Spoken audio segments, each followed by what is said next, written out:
sais que tu es dans la joie de les recevoir. Quand l'évêque pourrait y voir dans le Poussana, nous acclamons le Seigneur. Mettez-la sur ma boca.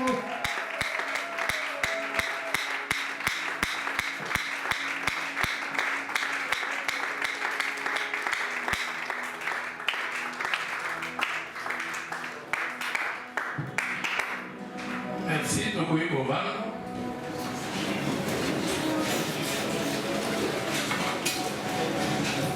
Amen. Amen, amen. Couloyer soit pas pour la Yomi. Je voudrais qu'il ajoute beaucoup d'autres choses dans ta vie. Surtout que nous venons de suivre des choses.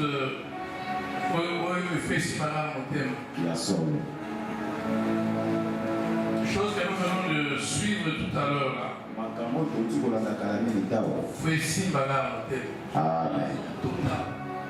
Seigneur, mon vœu le plus ardent, c'est que chacun de nous, ici présent, entre dans cette logique de la sanctification totale.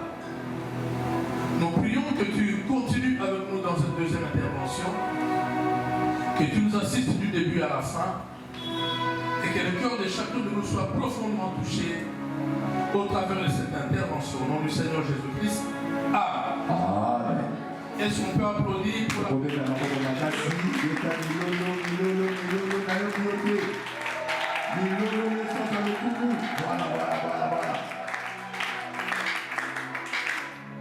Voilà, nous, hier on a parlé de notre premier sous-terre. On a juste effleuré parce que le temps nous a manqué. Comment réussir dans le ministère et dans le mariage. Et aujourd'hui, le sous-thème prévu pour aujourd'hui, c'est comment gérer le ministère avec sa famille. Donc le ministère et la famille ensemble.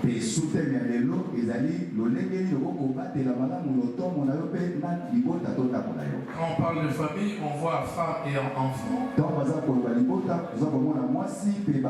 Mais aussi tous les autres membres de la famille. Parce que nous sommes africains. Nous savons qu'en africain, la famille ne se limite pas à la partie restreinte.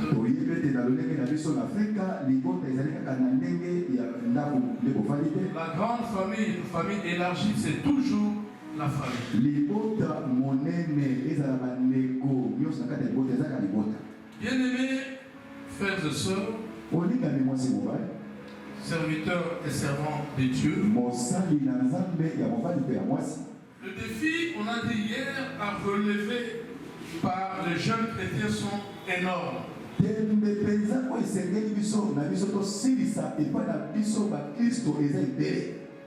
Dans tous les domaines de la vie, parce qu'il est question de toucher la société humaine et aussi l'église du Seigneur. Nous avons vu hier que la jeunesse, c'est la couche de la population la plus concernée dans l'œuvre du Seigneur.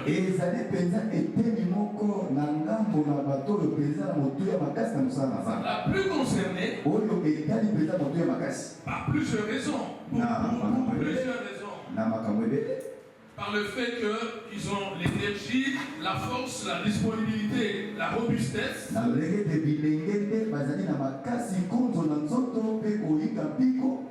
Par le fait aussi que, même par expérience dans la Bible, Dieu appelait la plupart des gens qu'il a appelés, il les appelait toujours très jeunes.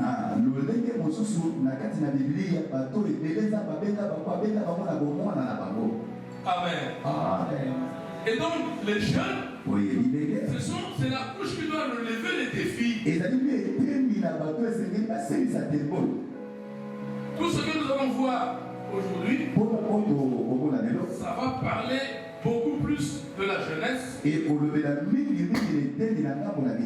il est vrai que tous les autres aussi sont concernés. Il y a solo, il y a C'est aussi les défis à relever par nous tous, nous les vieux, les 70, les 80, les 90 ans. Tout le monde est concerné. Pourquoi? Parce que l'œuvre de Dieu veut aussi que tout le monde soit associé à cela.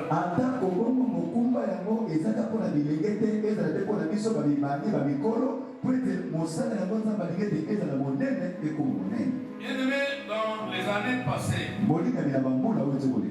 les choses allaient encore mieux.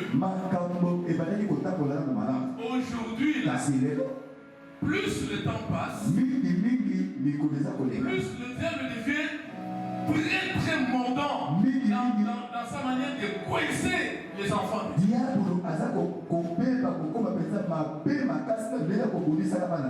Non, les combats aujourd'hui, quand je vois comment les églises sont combattues aujourd'hui, comment les enfants de Dieu sont combattus aujourd'hui, je me dis que finalement nous on était à l'aise au début de la foi. C'est au point de se demander, mais à cette allure, qui tiendra jusqu'à la fin?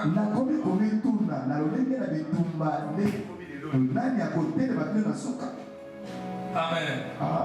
Hier on a cité un certain nombre de défis. On a parlé de beaucoup de points sur la prise en charge, la gestion des fiançailles, de la procédure des mariages. Comme on n'aura certainement pas beaucoup de temps pour englober tout cela, nous voulons parler de quelques principes qui nous amènent la réussite et dans le mariage et dans le ministère. C'est-à-dire que les deux sujets, les deux sous-thèmes d'hier et d'aujourd'hui, nous allons les fusionner tout simplement.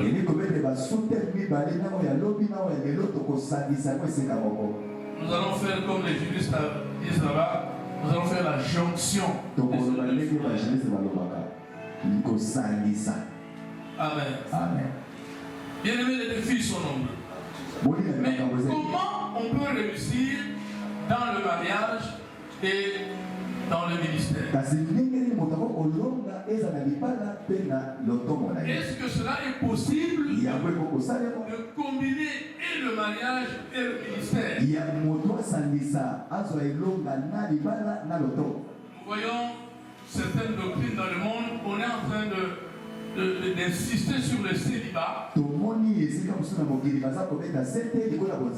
serviteurs de Dieu soient célibataires,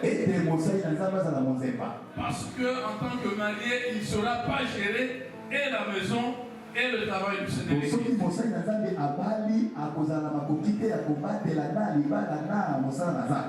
quand ils parlent de cette doctrine, ils insistent même sur Paul. Il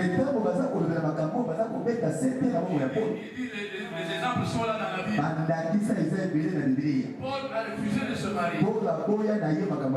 Il s'est dit que si je me mariais, le fardeau que j'ai pour le Seigneur, je ne saurais pas le gérer correctement. Il faut que je laisse loin de moi ces choses-là de mariage.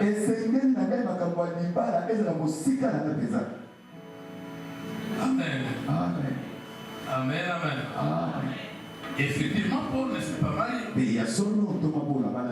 Est-ce qu'on peut leur donner raison à ces bien-aimés? Ils disent que nous suivons l'exemple de Paul.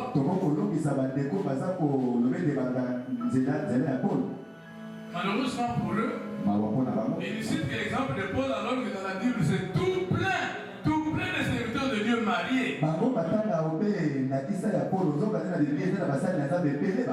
Tous ces gens, les Jacob, les Isaac, les Abraham, ils ont servi Dieu. Et dans le Nouveau Testament, tous les apôtres étaient mariés. À part Paul, tous les autres, les Pierre et consorts, ils étaient mariés. Il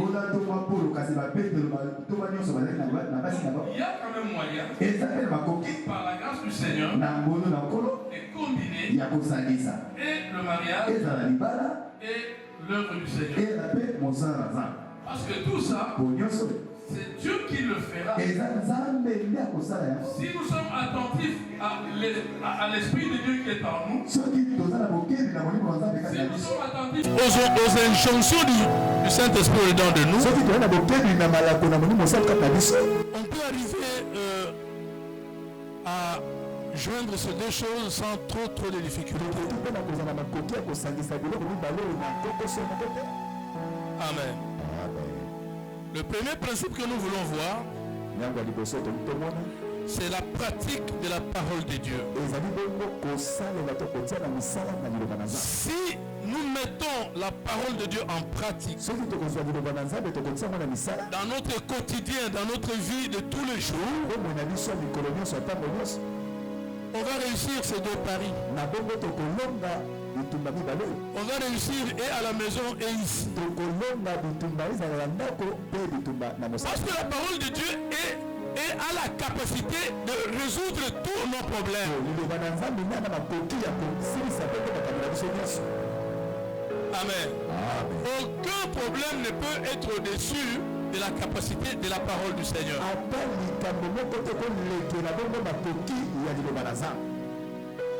Toutes les réponses sont dans la parole de Dieu. Donc, le problème, ça viendra. Bien aimé, je voulais dire que les difficultés ne vont pas manquer dans la vie chrétienne. Que ce soit dans nos maisons respectives, que ce soit dans l'église, dans nos ministères, dans le travail que nous faisons pour Dieu, les problèmes viendront, les difficultés viendront.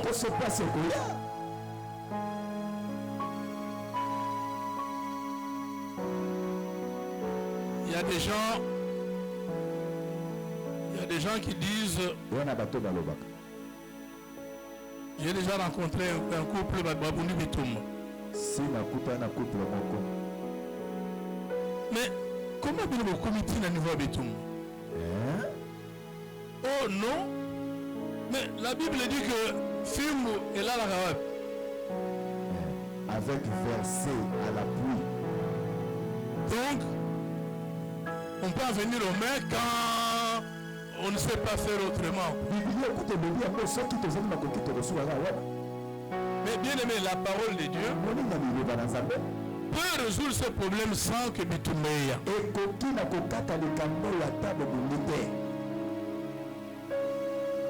Vous savez que je viens de dire que moi j'ai 37 ans de mariage. Mais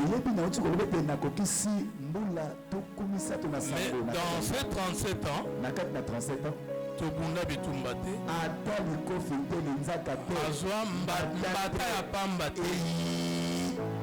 Pendant 37 ans, 37 ans, même que Finga a Finga Manante. Vraiment,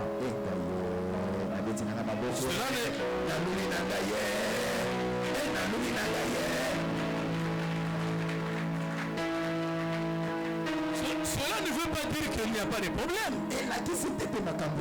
Les problèmes sont arrivés. Et pas une fois. Des dizaines de problèmes sont arrivés. Mais la parole de Dieu étant présente dans nos cœurs à tous les deux, quand les problèmes grossissent, on se met, on utilise la parole de Dieu pour le résoudre. Quelle sagesse. Et on le dit toujours. Bien aimé, je te dis, quand on utilise la parole de Dieu, ça va résoudre nos problèmes. Même à l'église. C'est quand même malheureux de trouver que dans certaines églises, Batoabuna Bitumba. Oui, mais il y a quelque part pour ne pas autant à l'église à Batou. Prophète Astan, l'église état de droit. Ah, voilà le Coran. totangi te. Tangi comment mon tout. Le Corée eza monene, ba venu eza été. Il dit que bitumbe et bundama il y a plusieurs années quand même. On est qui va bouler belé. Ba pasteur Yakasa, il ba pasteur là-bas nous ba bunda bit. Et là, quel ring. Ba bundi ba ouais ba nous ba yolu ke dingwe. Oh, moto na ngenge ayakataka likambo. Et dingwe kota na terrain. Abinisi bango. Non, bien aimé. Quand tu entends des choses, c'est vrai, on peut sourire ou rire, mais ça ne doit pas faire plaisir. Ce n'est pas normal. Chez les Koulouna, ça c'est compréhensible. Mais pas dans une église où la parole de Dieu est prêchée tous les jours. Mais si vous savez, tout le monde est mis la bateau, frère Ali, ma frère Foreman. C'est compliqué. Donc la parole de Dieu, quand vous l'utilisez entre vous, serviteurs de Dieu, il y aura la solution. Même celui qui se croit être lésé. La Bible dit, c'est un conseil clair de la Bible. Pourquoi ne souffrirez-vous pas quelque injustice? Acceptez aussi qu'un frère soit injuste envers toi, mais que toi tu ne lui retournes pas les monnaies de sa pièce. Que toi tu ne sois pas comme lui. Mais oui, avant-hier, toujours il est quelque part, je ne sais même plus. On arrive quelque part, chauffeur Moko a tambousi ma baie. Donc, il a créé son accident. Mon chauffeur a sali, remarque. Mon chauffeur a dévié. Chauffeur n'a pas dévié. Tout l'équipe est bien. Quand on a un niveau naïe, placé à Zali, on a pas sali remarque, mais où ça l'a aboité. Quand on a lié sa remarque, à Tcheboy, au Limbisanga. Na lembi mbalamu. Quelle faiblesse! Donc, tu n'as même. Bon, mon toi, c'est au Limbisanga, on ne sait les remarques. Vraiment. Aux autres, on a remarqué. On dit, yo. Mon toi, c'est au Limbisanga. Donc, dans l'église bien-aimée, même dans nos maisons, nous allons zéler pour le pardon. C'est ça, utiliser la parole de Dieu. Non, Limbisanga. Maman Limbisanga. Papa Limbisanga. Et ça va résoudre tous les problèmes. Combien de fois tu vas dans un couple dans l'église? Il y a un sérieux problème à la maison. Il vient dans l'église. On évolue. Ok, on a tout compris. Demandez-vous pardon, comme ça, on va prier et on conclut la fête. Généralement, les mamans demandent pardon plus facilement.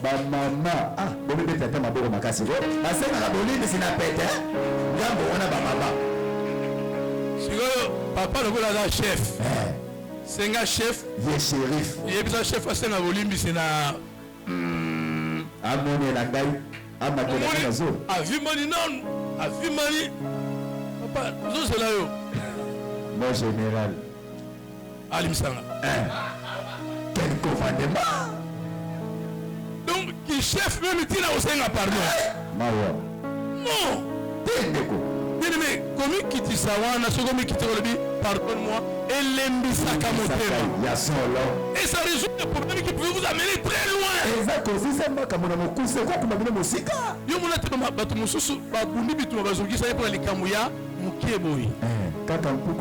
tout petit problème. Oh, attends, il y a mis sous ma baie. Attends, il y a mis sous ma baie. Et que même si tu as mis sous ma baie,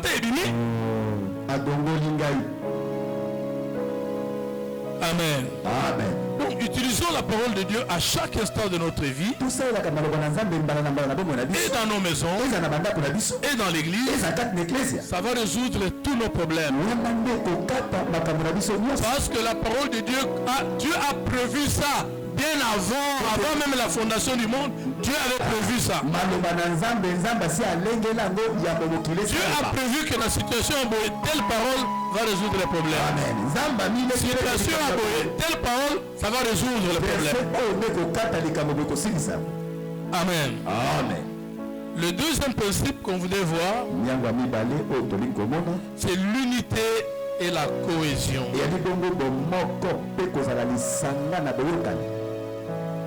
Avec l'unité, on réussit toujours.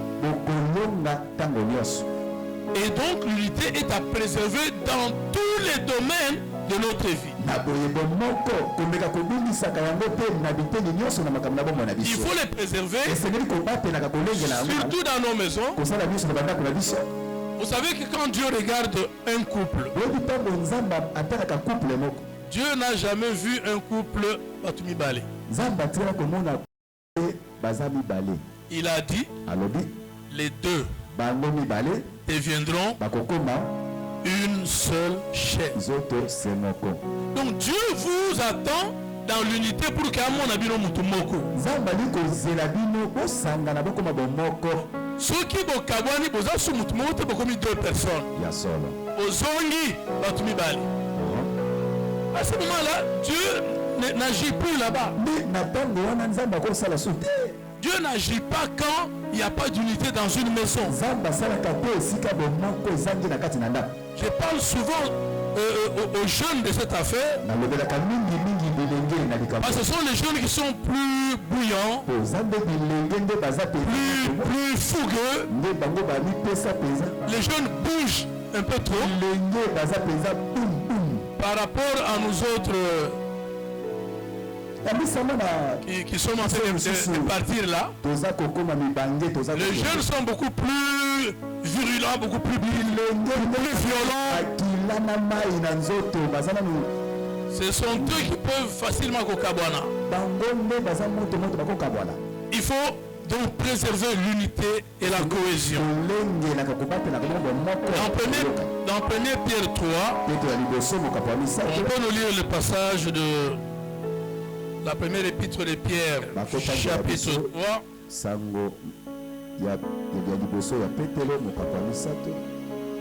Versets 7 et 8.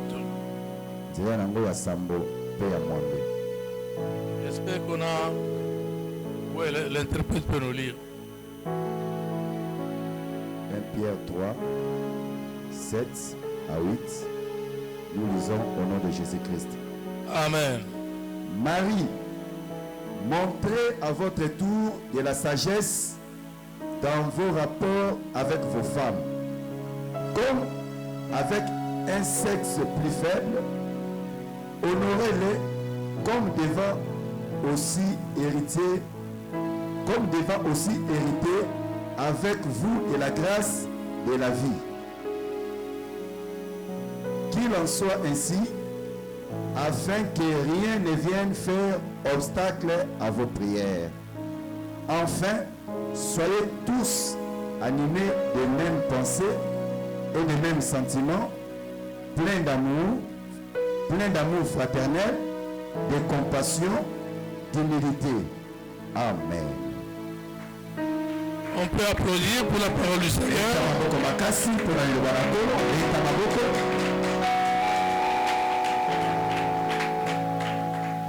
Là, la Bible est tout aussi claire. On est en train de demander aux maris, aux hommes. Oui, je dois bien dire pas seulement aux maris, mais aux hommes. Parce qu'aujourd'hui, les maris, il n'y a pas que les hommes. Hein? Non, il y a des maris qui sont... Il y a des maris femmes. Hein? Comme il y a des épouses hommes.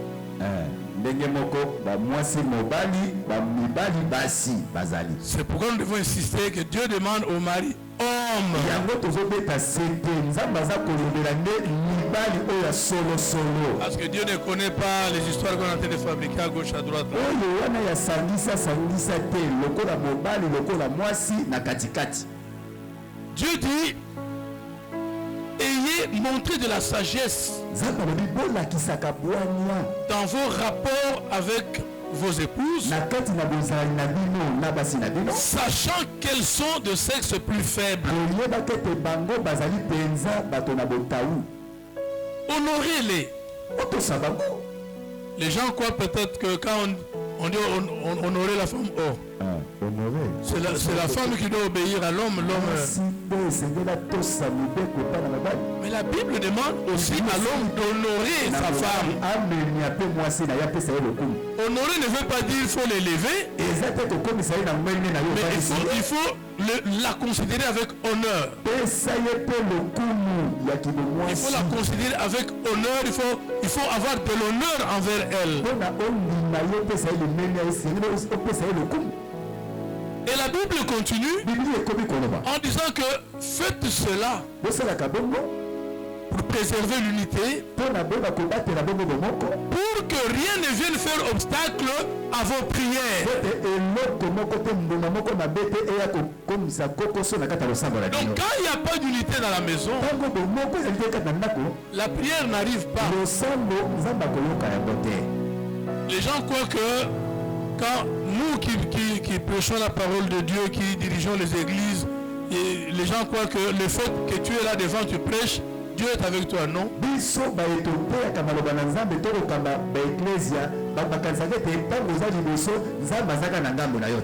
fait de guérir les malades, Dieu est avec toi, non? Si tu n'es pas un avec ton épouse à la maison, Dieu n'est pas avec toi.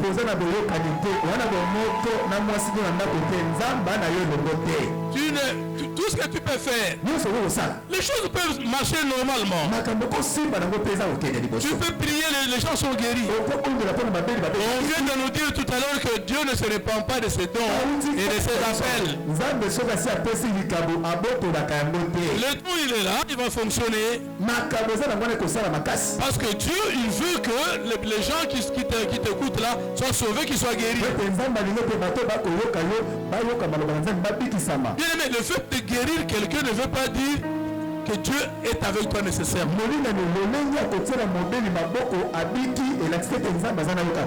Moi j'ai déjà vu l'un de nos enfants dans le Seigneur. Il avait un don de guérison puissant. Lui-même malade. Très malade. Sur son lit, il ne sait même pas se lever correctement. On vient nous dire qu'on a amené un malade, il est au salon. Très sérieux, on ne sait pas vraiment quoi faire. On le tient par sa femme. On l'amène jusqu'au salon. On le met sur une chaise. Il prie pour le malade. Le malade est guéri sur place. Lui, il rentre avec sa maladie. On vient le remettre. Donc lui-même très malade. Mais comme le don est quand même là, le don travaille, l'homme est guéri. Lui il continue dans son lit. Donc bien aimé, faites vos efforts, faisons nos efforts pour que l'unité règne dans nos maisons et que l'unité règne à l'église. Dieu va nous exaucer. Dieu sera content et la réussite sera de la partie. On voudrait voir un troisième principe, celui de la foi et de la confiance aveugle en Dieu. À propos de l'unité, on fait un pas en arrière. Même sur les biens matériels, il faut que l'unité soit là. C'est pourquoi moi je conseille toujours aux couples chrétiens, tout ce que l'homme a, c'est également, ça appartient également à la femme. C'est pourquoi les histoires que le monde a créées là, le régime, on appelle ça comment? Régime de séparation des biens. Séparation des biens et la communauté universelle des biens.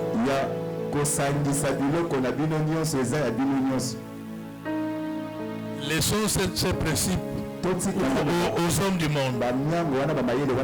Chrétien, tu dois, les biens que l'homme appartient à l'homme appartiennent aussi à la femme. Donc c'est clair que de par ce principe-là, nous sommes de la communauté universelle des biens. Mais le bourgmestre, lui, il ne connaît pas vos doctrines. Il va vous poser la question. Communauté ou séparation?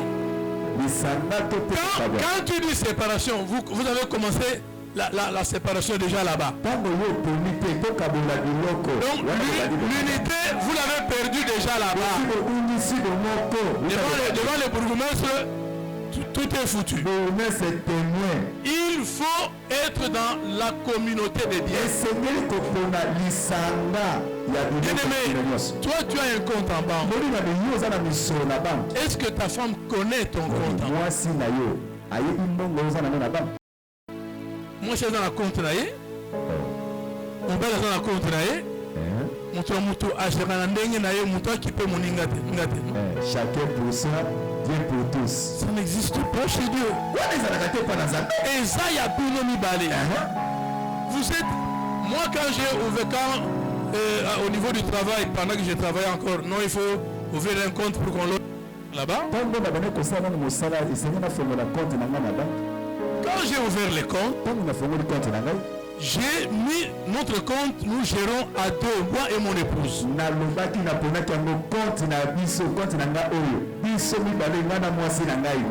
Parce que nous sommes dans le voyage. Bon, nous sommes dans la banque, yo au voyager, problème est dans la moyen maman résoudre le problème, et ça c'est la papa ou tu as signé 2 mois après, elle a signé Makamou. Non. Moi j'ai dit on a vu ce mais le seul particularité c'est que nous avons signé seul Mbongo Bimi. Donc signature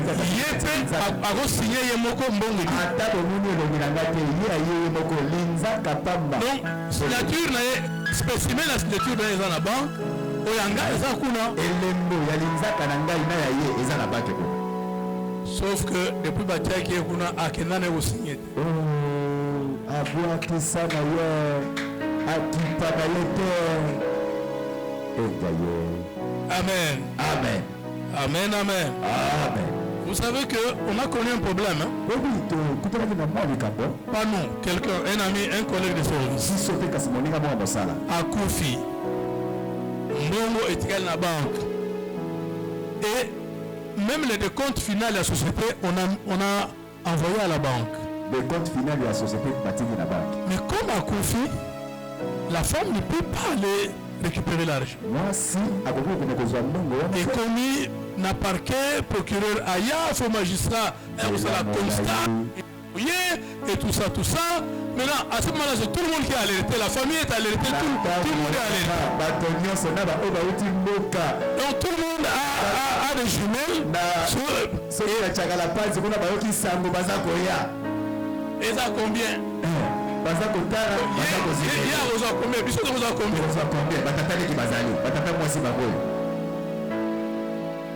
Alors que c'est beaucoup plus simple. Vous deux, vous avez la signature.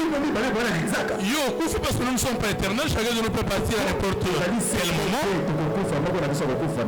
Et elle peut aller récupérer bon calmement pour s'occuper. Non, bien aimé, il faut réviser notre manière de voir les choses. L'unité est très importante. Quand on n'a pas cette unité-là, non, on a faussé toutes les données. Amen. Troisième principe, la foi et la confiance en Dieu. Bien aimé, les choses qui peuvent déranger notre vie, ce sont les problèmes.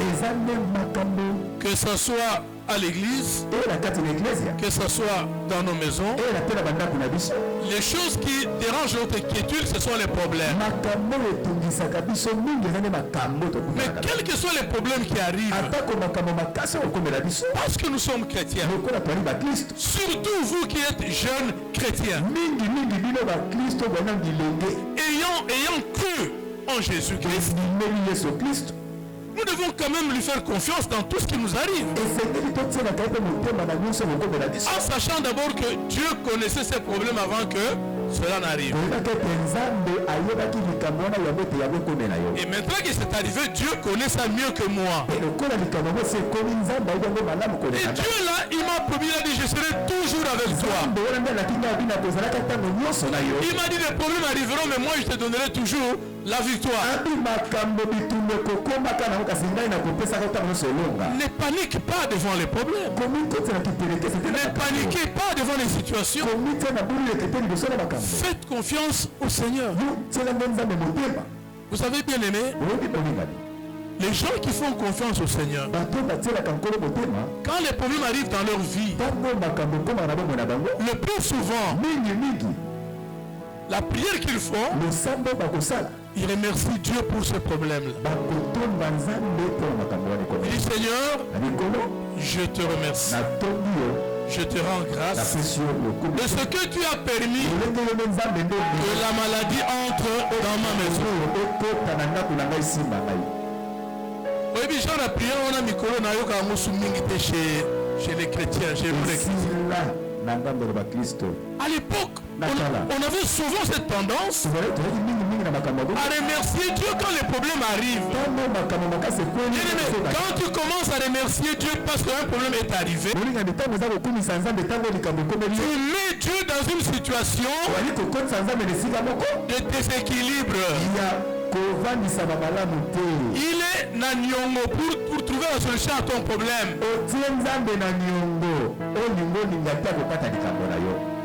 Alors maintenant, qu'est-ce qui nous arrive, nous, surtout les jeunes? Quand un problème arrive, c'est la panique, c'est le trouble. C'est, mais vraiment, on va faire quoi même?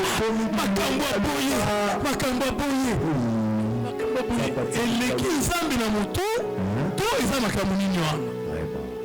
C'est quoi ça, makamuni? À l'époque, quand je venais de me convertir, j'ai lu un livre de Merlin Carothès. C'est un serviteur de Dieu américain. Merlin Carothès. Le titre du livre était La puissance de la louange. Il a donné plein d'exemples dans son livre. Et moi j'étais, je crois, mon deuxième ou troisième mois de la foi. Ça m'a beaucoup fortifié. Donc quand un problème arrive, c'est comme ça, bien aimé, que jusqu'à ce jour, quand un problème arrive dans ma vie, que ce soit à la maison ou à l'église, je n'ai jamais tombé devant. Jamais tremblé. On était au début de la foi, on était encore, je crois, comme je dis, dans les 3-4 mois là non, pas au début de la foi, au début du mariage. On venait de se marier. 1 ou 2 mois après, une maladie s'est déclenchée chez mon épouse. Ezaki dyspnée. hein, boyebi bakolo baminganga boyebi dyspnée, c'est eza kopema ya pema mulai kopema mukama ya mabe quoi. eza kokatana te Kopema kopema muku très compliqué. Moi j'étais à l'église. nazalaki na On église vient m'appeler Yakanuki Yaka. J'arrive à la maison, nakomi nanga je trouve la situation. nakuti likambo yango eyindi Ah, je paiement. J'ai prié Dieu. nabondeli nzambe Je termine la prière. nakati losambo Ba voisine bazaki wana ba papa oyo likambo oyo eza hôpital ya moke te eza hôpital ya OK. hôpital général Eza hôpital ya munene. Oui, mais nous avons prié. mais c'est tomondeli ti Oui, mais ça me les a bien. mona ata docteur muyembe Moi au dedans. Oh, attends. betela yesu maboko makasi milolo makasi maboko makasi Je disais, mais finalement, lobi non, bien bon limite, parce qu'au-dedans de moi, na kati na ngai je ne sentais pas qu'il y a une situation compliquée. naza koyoka kutu likambo J'étais ezala te très calme. nazalaki na kimia Et je savais que dans les instants qui suivent, ça va se calmer. nayebaki ete kala mingi te tosila na bo Mais tellement pression, la pression de la foule était tellement grande. pression bato baye papa e Je suis allé prendre la voiture de l'un de nous. naye kozwa motuka moko na ndeko na biso Je l'ai mise dans la voiture. na matisi ya na motuka Toqué avec les universitaires. On termine par cet exemple. Puis tozokatela kaka na on reprend demain, Dieu voulant. tokozongela lobi soki eza bale On arrive aux cliniques, tokomi na clinique on a fait tous les examens. basali baexamen nyonso Il n'y a rien. eloko eza te Mais la situation continue. kasi pema eza kokoma Après, le docteur m'a appelé dans nsima nango monganga bengi son box là-bas. na esika na ye Il dit, mais on a fait tous les examens, apparemment, il n'y a aucun problème. tosali baexamen nyonso tomoni maladi te Moi, et il me dit, est-ce que vous n'avez pas, il n'y a pas un problème alobi nanga boza na mwa matata te boswanaki je ne pense pas qu'il y ait un na problème. banzi te mwa de Est-ce que vous pénalité, il y a problème? boswani te Moi, je dis, on est, il y a une période de basson à la nous sommes, nous allons aller, il n'y a pas longtemps. libala ya sika oswana yo nani omunda yo nani Bon, mais alors, ok, donc, total en observation. On est resté avec elle en observation 30 minutes après, 30 minutes 40 minutes et qui dit, esi sans médicaments. kisi Et te puis, vers 19h, le docteur dit, bon, beaucoup de malade. botabi bozongala Donc, si on était resté à la maison, soki tofanda na biso na ndako la situation allait se calmer sans difficulté. yango Et moko il n'y aurait pas eu de problème. mpe likambo eza enyoko Mais la foule, bato que le Seigneur nous bénisse. bato beta maboko makasi beta milolo mpona nkolo